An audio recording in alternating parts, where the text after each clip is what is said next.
दोस्तों इंडिया और पाकिस्तान की क्रिकेट के अंदर इस वक्त जमीन आसमान का फर्क आ चुका है। It's a huge difference between the both teams जो अब विजिबल होता है। क्या ऐसी वजह है कि इंडियन टीम इस वक्त दुनिया क्रिकेट के ऊपर राज करती हुई नजर आ रही है, जबकि पाकिस्तान जिल्लत आमेज शिकस्त से लबरेज है। अगर आप बात करें 2023 के ओडी वर्ल्ड कप की तो अफगानिस्तान से जिल्लत आमेज शिकस्त हुई। 2024 के T20 वर्ल्ड कप की बात की जाए तो यूएसए जैसी छोटी टीम से जिल्लत आमेज शिकस्त का सामना करना पड़ा। अभी हम रिसेंटली बात की 2024 में ही अब पाकिस्तान ने बांग्लादेश के खिलाफ होम टेस्ट सीरीज के अंदर 2-0 से व्हाइट वॉश का मजा चखा।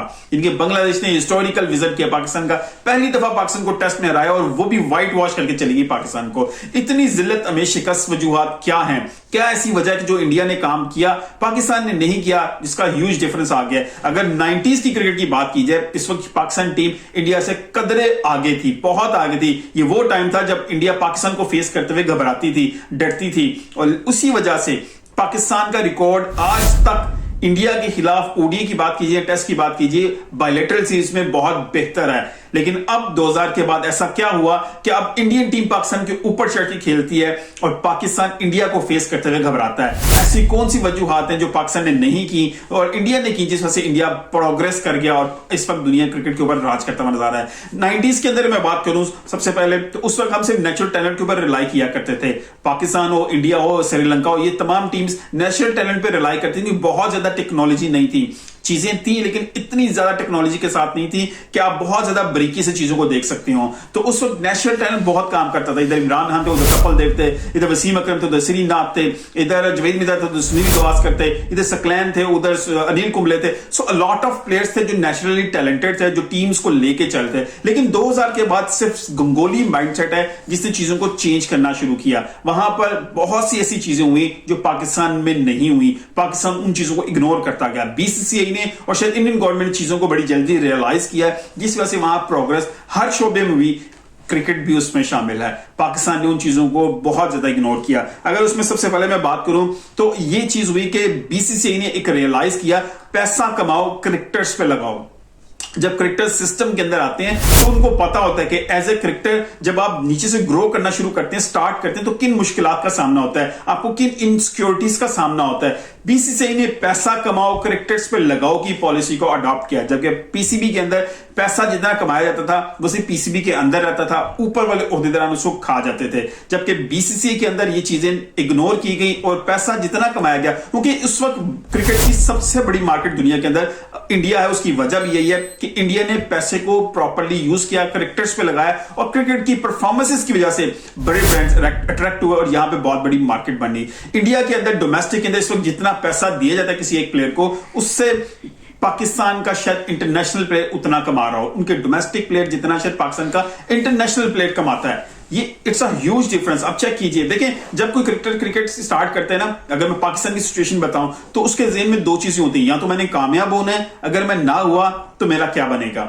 ये सिर्फ उसके अपने माइंड में नहीं होती, ये दूसरी चीज उसके पेरेंट्स के माइंड में होती है। अगर ये क्रिकेट खेल रहा है तो क्रिकेट में क्या फ्यूचर है, इस वक्त क्रिकेट से कितना पैसा कमा लिया जाएगा। फॉर एग्जाम्पल, अगर पाकिस्तान के ए ग्रेड कायदेआज़म ट्रॉफी का कोई लड़का जो है अगर एक मैच का 50,000 कमा रहा है तो 2.5 लाख कंपैरेटिवली जो है ना एक इंडियन डोमेस्टिक का प्लेयर कमा रहा होगा ए ग्रेड क्रिकेट का।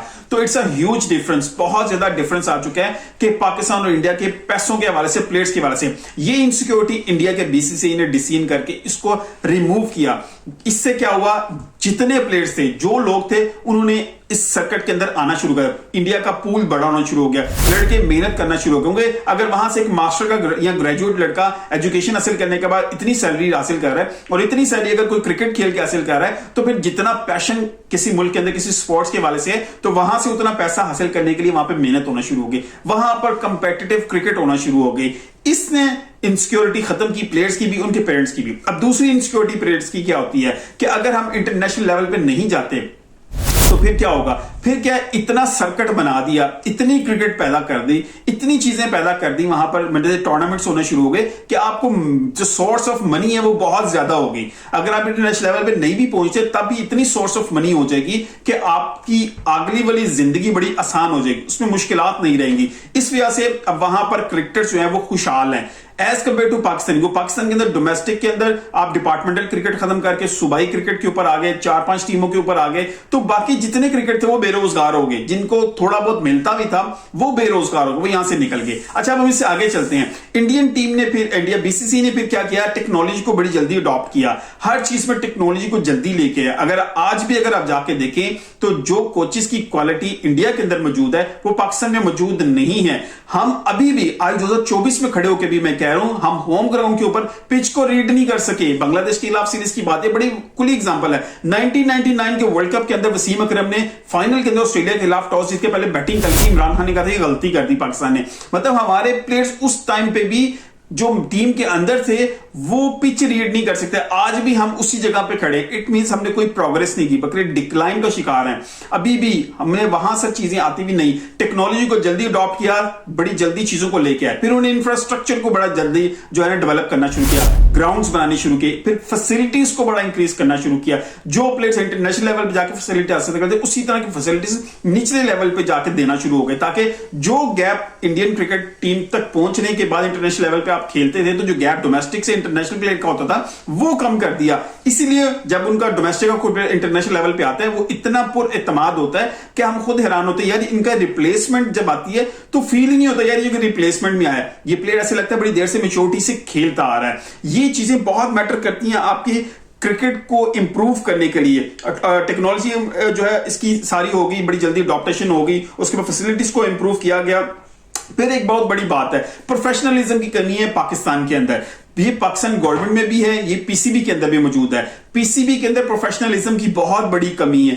पाकिस्तान के जो डिसीजन होते हैं वो इंप्लीमेंट प्रॉपर नहीं होते, अगर हो भी तो वो बहुत ज्यादा देर के लिए पॉलिसीज नहीं बनती, बट शॉर्ट टर्म के लिए बनती हैं। अब ये जो प्रोफेशनलिज्म की कमी है ये सिर्फ हमारे पीसीबी के अंदर नहीं है, ये हमारे प्लेयर्स में भी है। अब आप कंपेयर करें पाकिस्तानी प्लेयर्स को इंडियन प्लेयर्स को, वो उसकी कंपैरिजन में आप देखें हमारे प्लेयर्स की फिटनेस का लेवल क्या है। ये प्रोफेशनलिज्म है, ये आपके अंदर होनी चाहिए, ये हर प्लेयर के अंदर होनी चाहिए। उनके डोमेस्टिक प्लेयर के मैं कहता हूं अगर आप उठा के देखें फिटनेस लेवल, उनके फैट लेवल चेक करें, उनके जो योयो टेस्ट होते हैं उनके रिजल्ट्स चेक करें, वो as compare to Pakistan team उनके डोमेस्टिक के अंदर बेहतर है। इट्स ट्रू, आप चेक कर सकती हैं, ये बिल्कुल ऐसा ही है। वहां के प्लेयर्स के उठा के देखें, जब वो इंटरनेशनल लेवल पे आते हैं या आईपीएल लेवल पे भी आते हैं, उनके एब्स बने होते हैं, वो प्रॉपर उनकी फैट बिल्कुल बॉडी पे नजर नहीं आती। हमारे प्लेयर्स की देखें सिचुएशन बहुत वर्स है।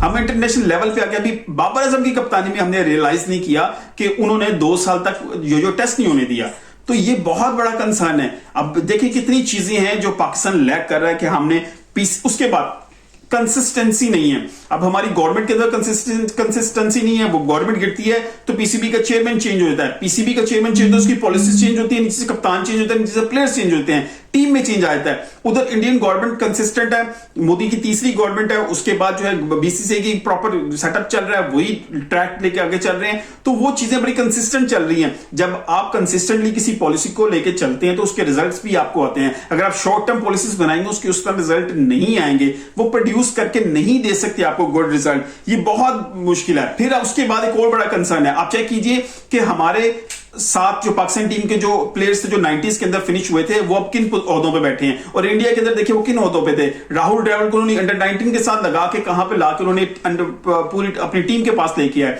वहां से लड़के तैयार करके ऊपर लेके आए। अब पाकिस्तान के मोहम्मद यूसुफ को क्या पोजीशन दी जा रही है, यूनुस खान को क्या पोजीशन दी जा रही है, कोई ट्रैक नहीं है, कोई प्रॉपर सिस्टम नहीं है। हमारे प्लेयर खुद भी उस तरह इन्वॉल्व नहीं होना चाहते, छोटी पोजीशन पे नहीं जाना चाहते, जबकि इंडिया के अंदर वो जाते हैं, वो काम करते हैं, वो वहां से प्रोड्यूस करते हैं। हम लोग अभी भी पैसे के हवाले से पोजीशन को नोट करते हैं, वहां पर नहीं की जा रही। गंगोली को क्या पोजीशन मिली, राहुल द्रविड़ को क्या मिली, फिर कोचेस क्या थे।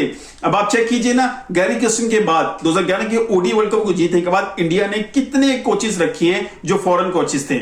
रवि शास्त्री गुजरे, राहुल द्रविड़ गुजरे, अब गौतम गंभीर आ गए। पाकिस्तान के तो ईगो नहीं खत्म होती, ईगो का बड़ा मसला है कि हमारा प्लेयर जो अब अगर फॉर एग्जांपल अगर मिसबाह उल हक को लगाया गया था तो मिसबाह उल हक का उसकी क्या मतलब थोड़ा सा देखना भी चाहिए ना कि उस बंदे की कैपेबिलिटी क्या है, क्या उन्होंने कोई कोचेस कोर्सेज किए हैं या उसका कितना का एक्सपीरियंस था।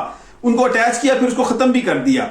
आप को शफल करना बड़ी जल्दी लगता है। इसीलिए आज जो कनेक्शन कैंप हुआ पाकिस्तान क्रिकेट बोर्ड के अंदर, जो पीसीबी ने करवाया प्लेयर्स के साथ, उन्होंने इसीलिए बाबर आजम को चेंज नहीं होने दिया। उन्होंने यही कहा गैरी किशन ने कि अभी हमें एकदम शफल नहीं करना चाहिए, हमें कंसिस्टेंसी देनी चाहिए। अब ये नहीं होगा कि एकदम चेंज कर दी जाए। ये बहुत बड़ी प्रॉब्लम है पाकिस्तान क्रिकेट बोर्ड के साथ भी। So there is a list of जो है ना रीजंस कि मैं बता सकता हूं जिस वजह से इंडियन क्रिकेट इस वक्त फ्लरिश करी, जबकि पाकिस्तान क्रिकेट जो है ना वो सबसे पीछे जाती नजर आ रही है। एशिया के अंदर बहुत नीचे जा चुकी है पाकिस्तान क्रिकेट। अगर मेन रीजन की मैं बात करूं तो उसमें direction of PCB, policy, consistency और प्रोफेशनलिज्म, प्लेयर्स की अपनी और पीसीबी की अपनी, ये बहुत बड़ी वजूहत है। अगर आपकी नजर में कोई वजह है तो कमेंट की जरूर बताइएगा। मिलते हैं अगली किसी वीडियो के साथ। अपना बहुत ख्याल रखिएगा। अल्लाह हाफिज।